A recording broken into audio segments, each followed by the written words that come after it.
আসসালামু আলাইকুম। আমি মোহাম্মদ আল শাহরিয়ার সুইট। আপনারা হয়তো দেখেছেন যে গতদিন আমি আমাদের স্পন্সর সাইটের প্রোগ্রামের আওতায় আমি গিয়েছিলাম জামালপুর জেলা এবং শেরপুর জেলাতে। তো আর কিছু কাজ ছিল প্রজেক্টের, মনিটরিং সহ আরও বেশ কিছু কাজ। তো সেসবগুলো কাজগুলো আমরা সম্পূর্ণ করেছি, কিন্তু আমরা আসলে যেভাবে পরিকল্পনা হাতে নিয়েছিলাম ঠিক সেভাবে আসলে হয়নি। এ না হওয়ার কারণটা আমার কাছে যেটা মনে হয়েছে, সেটা আসলে খুবই স্বাভাবিক আবার অস্বাভাবিক। যেমন প্রথমত যদি আমি বলি যে আমাদের আসলে কর্ম পরিকল্পনায় যেটা ভুল ছিল,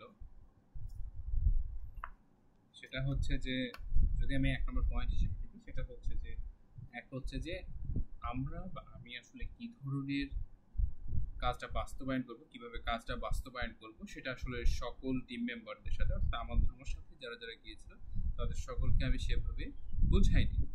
আমি শুধু কথার কথা বলেছি যে আমরা এভাবে করব, এভাবে করব, এভাবে করেই কাজটা শেষ করব। এক হচ্ছে বোঝানোতে ত্রুটি ছিল, আর দ্বিতীয়ত হচ্ছে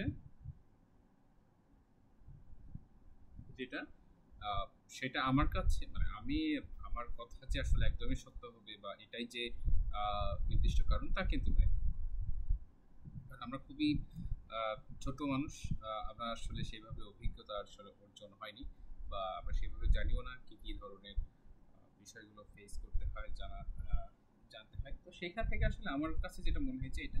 এবং আরো একটা হচ্ছে যে আমরা ওই প্রজেক্টের জন্য প্রজেক্ট বাস্তবায়ন করতে কি কি ধরনের জিনিসপত্র নিয়ে যাব, কি কি নিয়ে যাব, শুধু যদি আমি মনে করি যে এটা তো আসলে আহ, বেশি হয়ে যাচ্ছে, এটা বরং থাক, এমন করলে কিন্তু আবার সমস্যা।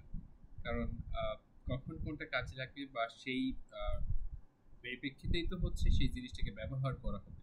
তেমন আসলে অনেক সমস্যা হয়ে যায় যে আমরা আসলে কোন কাজটা করব বা কোন কাজটা করলে ভালো হবে, সেটা তখন আসলে পরিস্থিতি বুঝেই কাজ করতে হয়। তাহলে কি আসলে 2 নম্বর হচ্ছে পরিস্থিতি।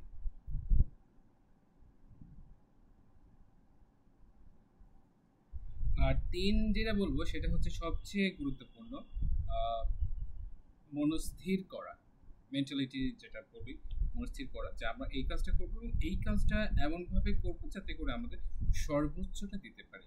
এবং সেটার জন্য আসলে সময় দেওয়াটা, কারণ আমি দেখা যাচ্ছে যে মোমেন্ট তো আর আমি নিজে তৈরি করে নিতে পারবো না, বা নিজে তৈরি করা মোমেন্ট আর একটা ন্যাচারাল প্রাকৃতিকভাবে যে মোমেন্ট, সেটা মুহূর্ত, এই মুহূর্ত কিন্তু দুটোই ভিন্ন। হ্যাঁ, আমি হয়তো তাকে দিয়ে সেই মুহূর্তটা তৈরি করে নিতে পারি, কিন্তু প্রকৃতি প্রাকৃতিকভাবে যেই মুহূর্তটা আসবে সেই মুহূর্ত কিন্তু এটার সাথে বেশ তারতম্য থাকবে। তো এই যে আমি হুট করে যে আমি শেরপুরে যাব, শেরপুরে যাওয়ার পরে এখানে 1 থেকে 1.5 ঘন্টা সময় দেবো, এই ঘন্টার ভিতরে আমি আসলে আমার কাজটাকে গুছিয়ে নেবো, এমন করলে আসলে সেটা আসলে সঠিক হবে না। সঠিক হবে না এই জন্যই যে সেটা তো আসলে তার যে প্রাকৃতিকভাবে যেই অবস্থানটা আছে বা ন্যাচারাল মোমেন্ট যেটা, সেটা তো আসলে আসবে না। তাই আমার মনে হয় যে এক্ষেত্রে আসলে একটু সময় দেওয়া উচিত। সময় দিয়ে কাজটা করলে দেখা যাচ্ছে কাজটা খুবই সুন্দরভাবে উঠে আসে। আমরা শুধু তখনই বলি যে আহ, যে অমুক সংগঠন বা ওই সংগঠন, ওই ইন্টারন্যাশনাল সংগঠন এটা করছে, ওরা এটা এভাবে করছে, ওদেরও যা আছে আমাদেরও তাই আছে।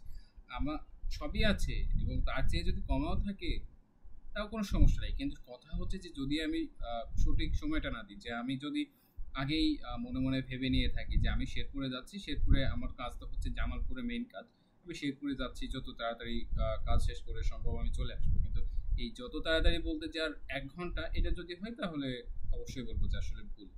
তাই 3 নম্বর হচ্ছে যে সময় দেওয়াটা।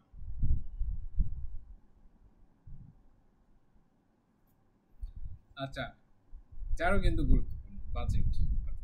আমরা যখন কোনো প্রজেক্টে যাই সেখানে কিন্তু একটা অ্যামাউন্ট থাকে যে আমরা 2 দিনের জন্য বা 3 দিনের জন্য যাচ্ছি, সেখানে 4,000 টাকা কি 5,000 টাকা এমন একটা খরচ আসবে। সেই খরচটা আগে থেকে আসলে ভাগ করে নেওয়া ভালো, এবং এর মধ্যে সবচেয়ে যেটা ভালো হয় যে যাওয়া আসার টাকাটা সেভ করে রাখা, তার সাথে আরো 500 টাকা অ্যাড করে রাখা। ধরুন যে আমরা যেটা করেছিলাম জামালপুর শেরপুর যাওয়ার ক্ষেত্রে, সেখানে হচ্ছে আমাদের আহ, মহাখালী থেকে টিকিট লেগেছিল 550 টাকা, দুইটা টিকিট 1100 টাকা। আমরা যাওয়ার সময় 1100 টাকা দিয়ে কিনেছিলাম, আর সাথে হালকা কিছু নাস্তা।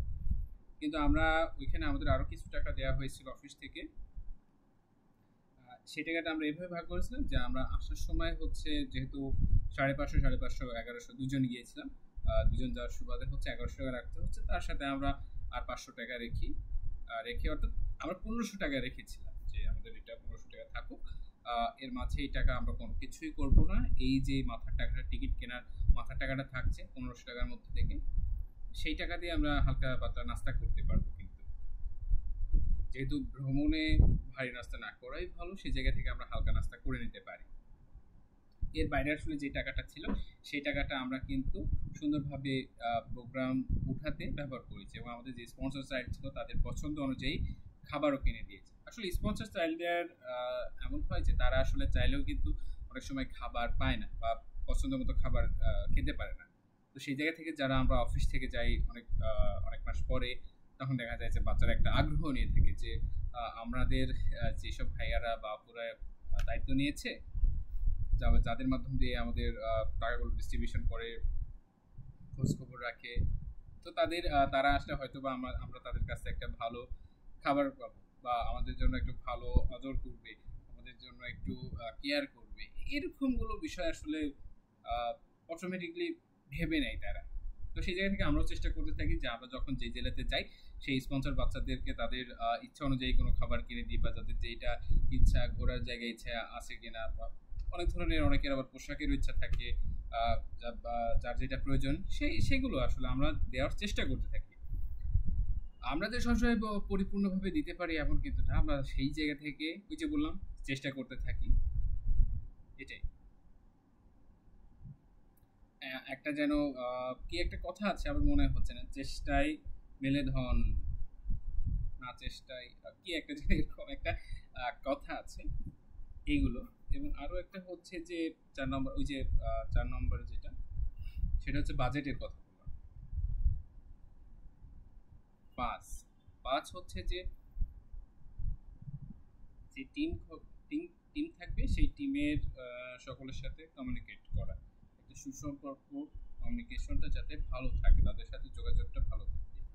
আমি দেখা যাচ্ছে এরকমটা হওয়া তো আসলে খুবই স্বাভাবিক, যখন 4-5 জনের টিম যায় তখন স্বাভাবিক, এবং 1-2 জনের হলেও অনেক সময় স্বাভাবিক, এগুলো আসলে খুবই স্বাভাবিক। কারণ আমি দেখেছি যে আমরা যখন কোন অর্গানাইজেশনে কাজ করতাম তখন আসলে সেখান থেকে বড় ভাইয়ারা যাবো, তো সেটাই আসলে প্রাধান্য দেয়া হতো, বা আমরা যখন যেতাম সেখান থেকে আসলে এগুলো আসলে শিখে আসা যে তারা কিভাবে কাজটা উঠিয়ে নিত, কি করতো না করতো, বা এই পরিস্থিতি আসলে আসলে এইগুলো করলে ভালো হবে, সেই জায়গা থেকে আমরা আসলে অনেক সময় অফিসকে অবগত করতে পারি, বা অনেক সময় অবগত করতে পারি। তবে ফাইন্যান্সিয়াল বা টাকা পয়সার বিষয় থাকলে আমরা অবশ্যই অফিসকে অবগত করা, বা তার উপর যে টিম লিডার আছে তাকে জানানো, এটা আসলে খুবই গুরুত্বপূর্ণ। আবার এটা অনেকের কাছে একটা জ্বালাময়ী যে বারবার কেন ফোন করতে হবে, বারবার কেন জানাতে হবে, এগুলো আমার কাছে মনে হয় যে তাদের অবগত করাটাই শ্রেয়। কারণ তারা জানবে যে আপনি এই কাজটা করছেন এবং এই কাজ করতে গিয়ে এই ধরনের সমস্যার সম্মুখীন হয়েছিল, যাতে পরবর্তীতে এই ধরনের সমস্যা আর অন্য কাউকে প্রজেক্টে পাঠালে যাতে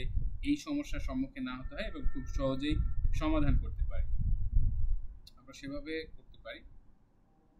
এই জন্য আমার মনে হয় যে অফিসকে বা তার যে উপরে আছে তাকে অবগত করা, তো সেটা হচ্ছে যে কর্মক্ষেত্রে বা মাঠ পর্যায়ে কাজে গেলে সেটাকে অবগত করা।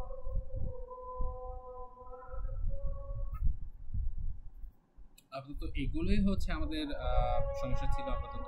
তো সেই সমস্যা আসলে সমাধান সবকিছুই আমরা মাঠ পর্যায়ে কাজ করার ক্ষেত্রে সমাধান করেছি, এবং সমাধান করার পরবর্তী সময়ে আমরা খুব সুন্দরভাবে আমাদের প্রজেক্টগুলোকে বাস্তবায়ন করেছি। আমরা আবার কোনো কথা বা টপিক নিয়ে আপনাদের সামনে হাজির হব।